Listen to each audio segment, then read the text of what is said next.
how does Wi-Fi actually work? Wi-Fi sends tiny waves through the air, kind of like radio but faster. Your router takes internet stuff, like videos or messages, turns it into ones and zeros, and blasts it out using these waves. Your phone catches those waves, reads the ones and zeros, and turns them into cat videos. Magic? Kind of. Your phone doesn't just listen, it talks back, like play the next video. Open that app. It sends its own waves back to the router. So it's like a super fast conversation, happening billions of times per second. You may be wondering how your phone and the router don't get confused with all the other phones and routers. I'll explain. Simple. Channels. Your Wi-Fi picks a lane, and theirs picks a different one. Newer Wi-Fi is even smarter. It focuses signals straight at your phone, like a laser. Pew pew! Can people steal your Wi-Fi? Not really, because it's locked with a secret code. Only your phone and router know the password, so anyone else just hears scrambled noise. And that's Wi-Fi. Invisible waves that carry memes, videos, and your search history through the air. Now you know. How do credit cards work? Credit cards are weird. You just swipe a piece of plastic and boom, you just bought a $7 iced coffee using money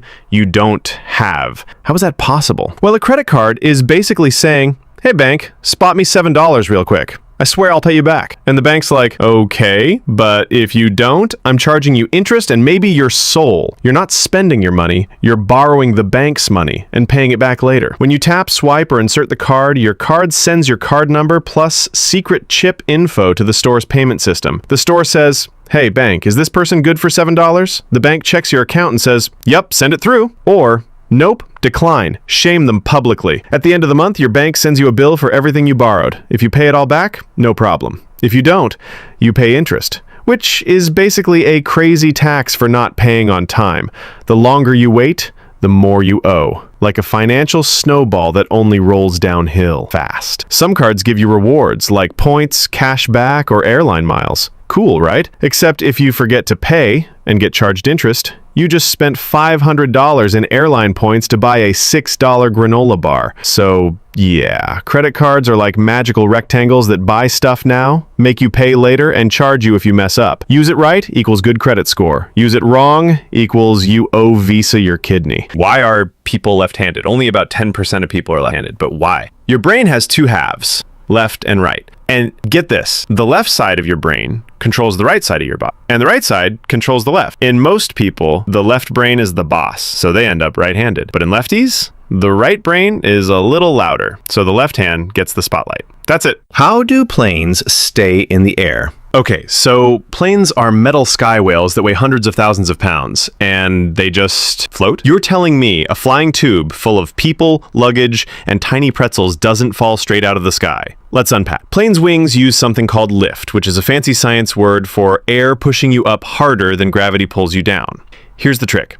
The top of the wing is curved. The bottom is flat. Air moves faster over the top, slower under the bottom. This creates low pressure on top and high pressure underneath. And boom, the plane gets pushed up like a balloon getting punched from below. That's lift, the reason planes yeet themselves into the sky and stay there. The engines, or the giant spinny jet vacuums, create thrust. They push the plane forward really fast. The faster you go, the more air hits the wings, the more lift you get. No speed equals no lift equals metal sky whale becomes metal ground pancake. Planes fly because of four forces. Lift pushes up, weight pulls down, thrust pushes forward, drag tries to ruin your life. Those little flaps on the wings, they move to change how much lift you get. During takeoff and landing, the wings go full transformer mode to stay stable. How do dreams work? Dreams are straight up weird. You go to sleep thinking about breakfast and wake up like, I just gave birth to a dragon on a trampoline while my third grade teacher cheered. How? Why? When you knock out for the night, your body rests, but your brain still cooking. In fact, it goes harder when you're asleep. During a phase called REM sleep, or rapid eye movement, your brain starts lighting up like a Christmas tree on Red Bull. That's when dreams happen. Your brain has a giant simulation engine built in. During REM, it replays memories, smashes random thoughts together, runs fake scenarios, and throws in your ex for no reason. It's like your brain goes, all right, time to test some stuff that makes absolutely no sense. Boom, dream.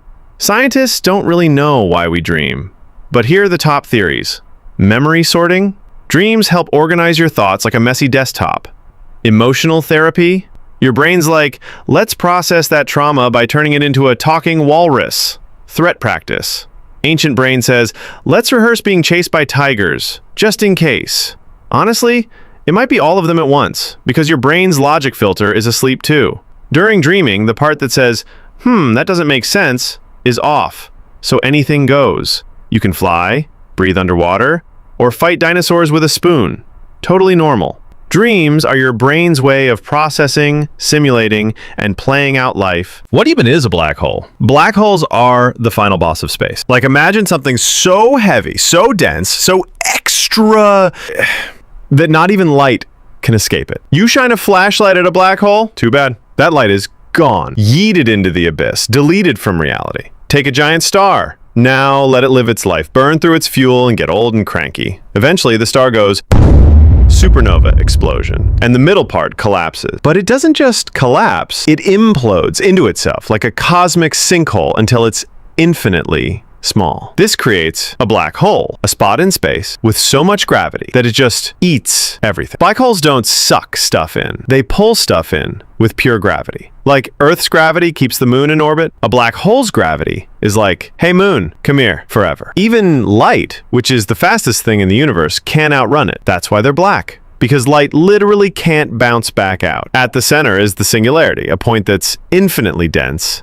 and where physics just gives up. Time, broken. Space, bent, like spaghetti. Your understanding of reality, gone. Surrounding it is the event horizon, the point of no return. Once you cross it, game over. No signal, no comeback, just silence. Black holes are space vacuum cleaners that broke the laws of physics. How do microwaves actually cook food? Microwaves don't heat food like a fire or oven. Instead, they shoot invisible waves called, wait for it, microwaves into your food. These are electromagnetic waves, just like light and X-ray, but chunkier. They specifically target one thing, water. Why? Because water molecules are tiny, weird little dumbbells with a positive side and a negative side, like emotional people. When microwaves hit them, they start vibrating like they just heard a Taylor Swift breakup song, millions of times per second. That movement creates friction, and friction makes heat. Stuff with more water, like soup, heats fast. Stuff with no water, like dry bread, gets weird. Ever microwaved pizza crust? It turns into a tire. That's why. Also, microwaves don't go very deep, only about an inch or two. So that frozen lasagna, yeah, the outside's boiling, but the inside's still an ice cube. You may be wondering, why does the plate spin? Because microwaves bounce around unevenly inside the box. If it didn't spin, half your food would be magma, the other half would still be in hibernation. So that little turntable, it's the real MVP, keeping your food from becoming a crime against God. So yeah,